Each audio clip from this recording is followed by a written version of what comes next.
Welcome to Stoner Watch, and in this video we're going to talk about Star Wars Disney Plus series update. First up, Ewan McGregor recently appeared on the Graham Norton Show and spoke about the upcoming Obi-Wan Kenobi Disney Plus series, which begins filming in March 2021. In speaking about his preparation for the series, McGregor touched on the difference on how he has approached the character at this age versus when he first played him over 2 decades ago. As he talked about the series, McGregor discussed how he is now much closer in age to legendary actor Alec Guinness, who was 62 in the original Star Wars movie production of New Hope in 1977. McGregor will be 50 years old when production starts in March. Little about the show is known at this point, though some details are out there. McGregor has confirmed the show will utilize the volume technology pioneered by The Mandalorian. Deborah Cho, who directed 2 that most fans would say were the best episodes of Season 1, will helm the whole entire Kenobi series. Number of episodes are uncertain. I've heard like 4 to 6 episodes, and like Mando, I plan on them being about 30 minutes long, and if they have a little bit longer, it's just bonus as far as I'm concerned. They are saying it right now it's going to be a limited series, but I think it all depends on like huge fan reaction. I mean, if it gets like the same kind of numbers that Mandalorian did when it first dropped on Disney Plus last year, I think they'll probably make a little bit more. But then again, how much closer can you get to the events of New Hope? I don't know. I'm just hoping that whatever we get is good. You know what I'm saying? Now, the timeline of the show is like 9 to 10 years after Revenge of the Sith, which puts it in line with pretty much all the other Star Wars movies, including Solo. Hey, make Solo 2 happen.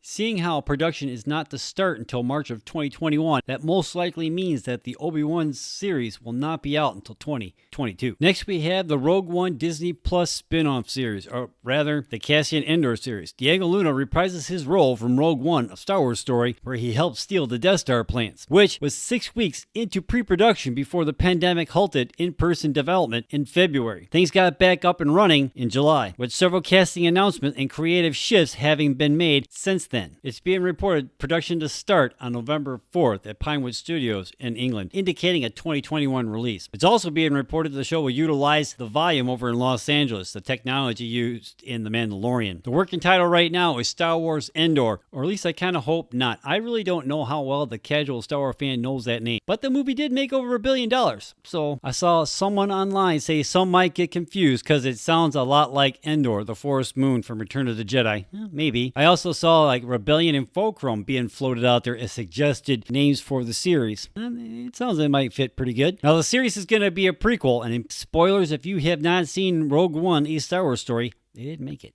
Now, this is the early years of the rebellion, and it's being described as a rousing spy thriller. I also heard it being compared to the show The Americans over on FX, and I'll be honest, I've never watched that show, so I don't know whether or not that's a good thing.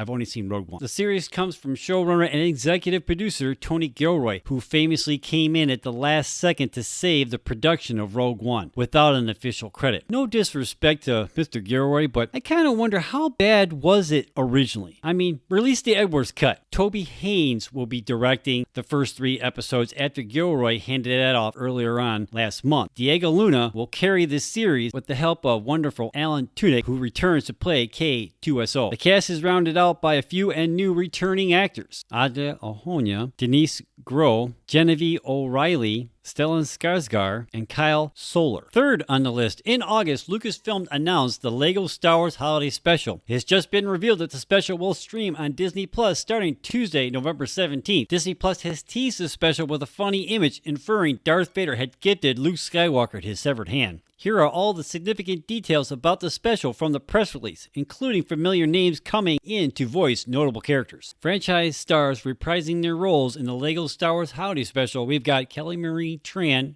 as Rose Tycho, Billy D. Williams, Lando Calrissian, Anthony Daniels, C-3PO, Star Wars Clone Wars vets, Matt Latner as Anakin Skywalker, Tom Kane as Yoda and Qui-Gon Jinn, James Arnold Taylor as Obi-Wan Kenobi, and Deed Bradley Baker as the Clone Troopers. Now, the description reads, the LEGO Star Wars Holiday Special reunites Rey, Finn, Poe, Chewie, Rose, and the droids for a joyous feast on Life Day. Rey sets off on a new adventure with BB-8 to gain deeper knowledge of the Force at a mysterious Jedi temple. She is hurtled into a cross-timeline adventure through beloved moments in Star Wars cinematic history, coming in close contact with Luke Skywalker, Darth Vader, Yoda, Obi-Wan, and other iconic heroes and villains from all 9 Skywalker saga films. But will she make it back in time for the Life Day feast and learn the true meaning of holiday spirit? And finally, Lucasfilm's classic from 1988, Willow, is coming coming to Disney Plus for its own series. That's right, kids. Willow is coming to Disney Plus. Now, this story comes to us from Variety, and it goes on to say, Disney Plus has confirmed a sequel series taking place years after the events of the original Ron Howard directed pick and is now heading into production next year. Howard returns as the project's executive producer alongside original star Warwick Davis, who reprises his role as Willow Offgood. The series has tapped Crazy Rich Asians and In the Heights director John M. Cho to helm the pilot and executive produce.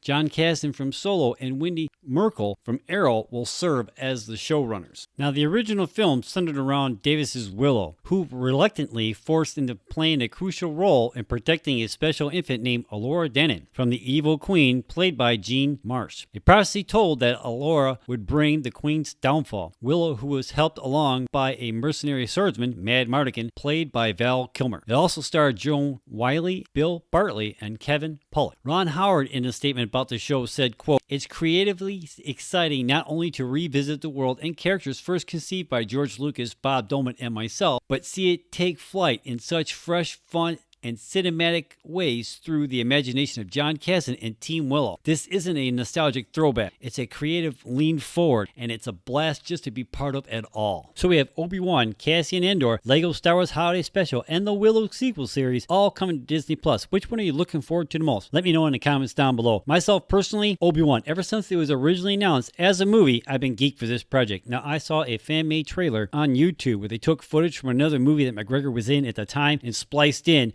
clips from Rogue One and Revenge of the Sith. Ever since I saw that, I'm like, man, I can't wait to see this thing. Now, right now, they're saying it's going to be a limited series, but it's still going to be almost like a movie as far as I'm concerned. Whether or not if we get 4 episodes or 6 episodes, we're still looking at roughly about anywhere from like a 2 to 3 hour movie or show anyway, right? Let me know what you think about that in the comments down below. Now, the Cassian Andor series sounds pretty cool. A spy thriller set through the lens of Star Wars. I think that could be a really interesting mix. Plus, I really like K2SO from the movie and love to see him again. The Lego Holiday Special looks and sounds funny and is an awesome nod to the infamous holiday special from '78. And regardless of how cheesy some people think it was, I liked it. It's Star Wars and it just brings back memories for me as a kid. Now, I know that Willow isn't Star Wars, but it is made by Lucasfilm, so it kind of counts a little bit in my book. I'm just curious to see where they're going to go with the story, and I'm wondering who will be the new and returning cast for this show. We'll just have to wait and see. Mandalorian Season 2 drops on October 3rd. Getting really geeked for that. I will be doing a spoiler review video, so please join me so we can discuss on what we just watched. So let me know what you think in the comments down below.